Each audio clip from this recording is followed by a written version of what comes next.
सुषमा अपने पूरे परिवार के साथ खुशी खुशी मोहन नगर में रहती थी। उसकी 2 बहुएं थी, पल्लवी और शिवानी।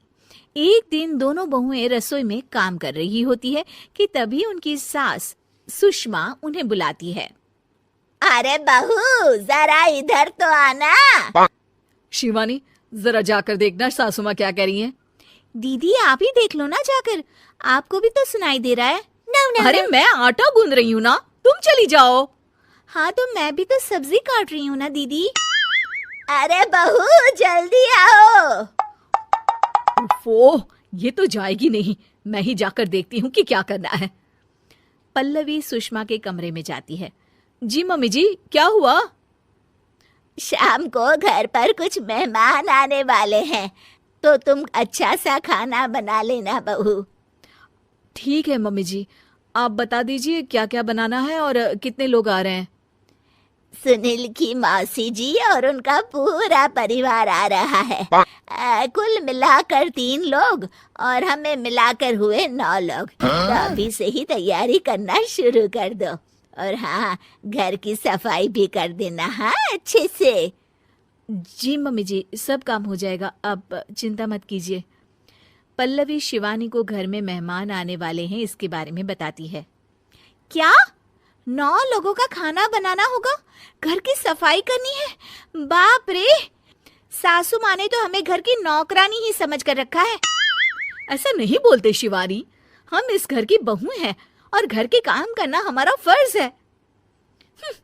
दीदी तो है ही सासू माँ की चमची, जब देखो सासू माँ सासू माँ।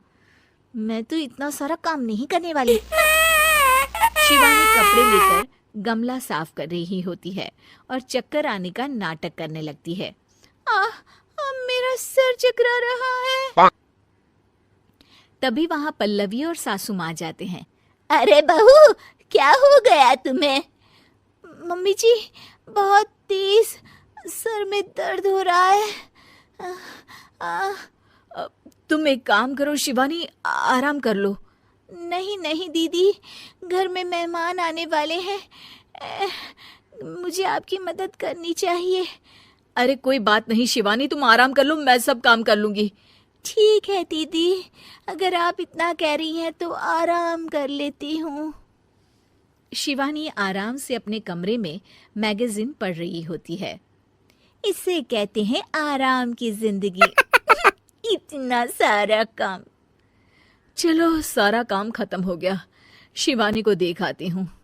शिवानी अपने कमरे में ईयरफोन में गाने सुनते सुनते सो जाती है और उसके साइड में मैगजीन भी रखी होती है। पल्लवी वहां आ जाती है और वो सब देखती है। ओहो, तो मतलब सब काम चोरी का बहाना था। अभी बताती हूँ इसको।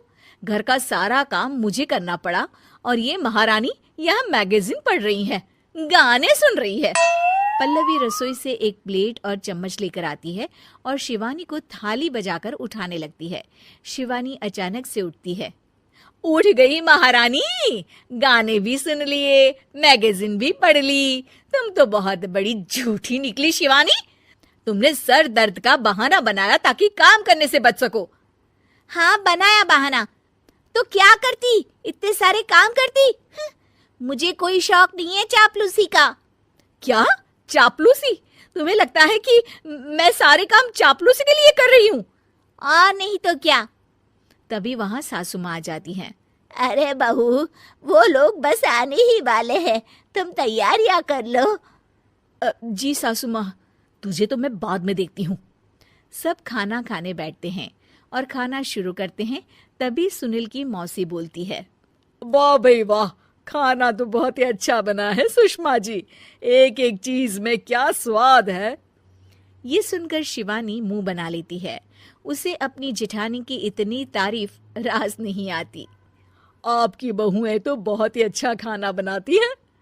हाँ बनाती तो दोनों ही अच्छा है, पर आज ना ये सारा खाना बड़ी बहू ने बनाया है।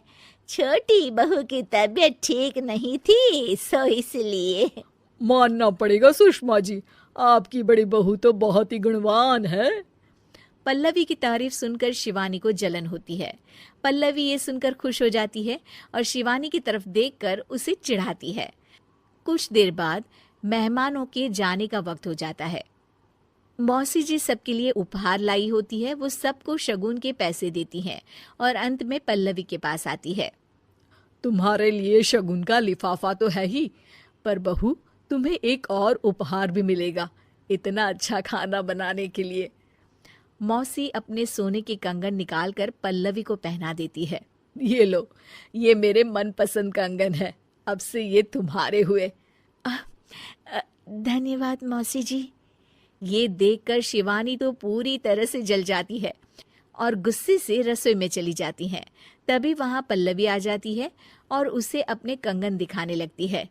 देवरानी जी, अब आपका सर दर्द ठीक तो है ना? मुझे लगता है कि